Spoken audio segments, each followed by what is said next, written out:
उसका बच्चे और माँ दोनों पे ही एक नेगेटिव इफेक्ट है और इसको प्लीज़ आप करेक्ट कर लीजिए। 2 तरह के एनीमियाज होते हैं। इसके साथ हम उसके प्लेटलेट्स देख रहे होते हैं कि प्लेटलेट्स तो कम नहीं, चूँकि प्लेटलेट्स आपके खून को तो फर्स्ट ट्राइमेस्टर में, सेकेंड में और थर्ड में यानी डिलीवरी के करीब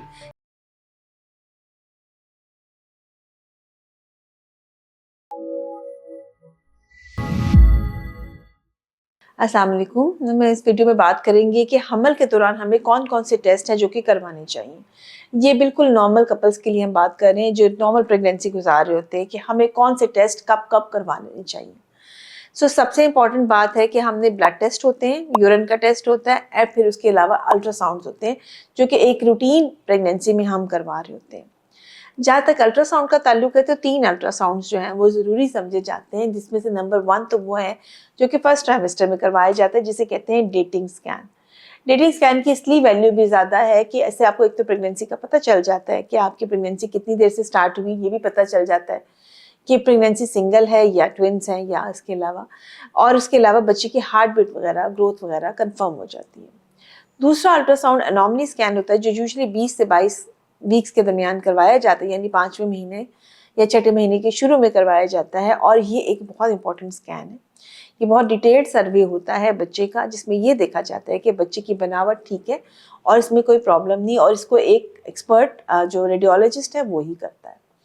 इसके अलावा एक स्कैन है जो कि आखिर पे करवाया जाता है, जिसमें बच्चे की पोजीशन देख ली जाती है कि बच्चा सीधा है, बच्चा उल्टा तो नहीं है, उसके अलावा अवल ठीक है, पानी ठीक है, बच्चे का वेट वगैरह भी इसमें एस्टिमेट कर लिया जाता है। तो ये जो है चीज़ें इंपॉर्टेंट है, जिसके बाद जो है वो ये पता चल जाता है कि इसके नॉर्मल के चांसेस जो है वो अच्छे हैं या कोई कॉन्ट्रा इंडिकेशन है to the normal vaginal delivery.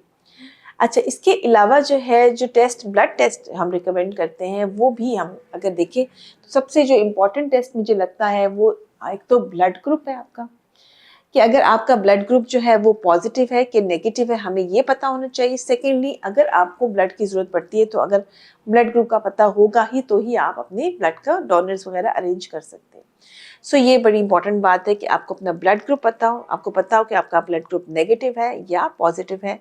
और दूसरी बात ये कि जो दूसरा टेस्ट बहुत इंपॉर्टेंट है वो आपका हीमोग्लोबिन है, यानी आपका आप में खून की कोई कमी तो नहीं है, ये देखना बहुत ज़रूरी है फर्स्ट ट्राइमेस्टर से लेकर ऑनवर्ड्स। तो फर्स्ट ट्राइमेस्टर में, सेकंड में और थर्ड में यानी डिलीवरी के करीब हीमोग्लोबिन चेक करवाना बहुत ज़्यादा ज़रूरी है।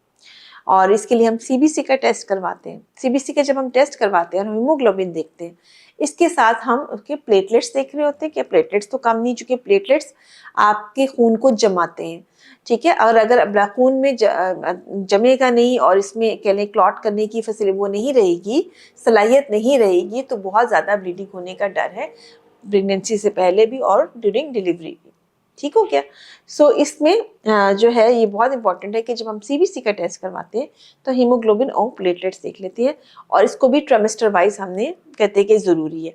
अगर आपका हीमोग्लोबिन काफ़ी ज़्यादा कम है, लाइक 10 या इससे कम है, तो हम यूजुअली आयरन के इंजेक्शन प्रिस्क्राइब करते हैं। अगर आपका हीमोग्लोबिन 11.5 है तो वो अच्छा समझा जाता है। 11.5 का हीमोग्लोबिन अच्छा हीमोग्लोबिन समझा जाता है। तो ये भी हमने देखना है।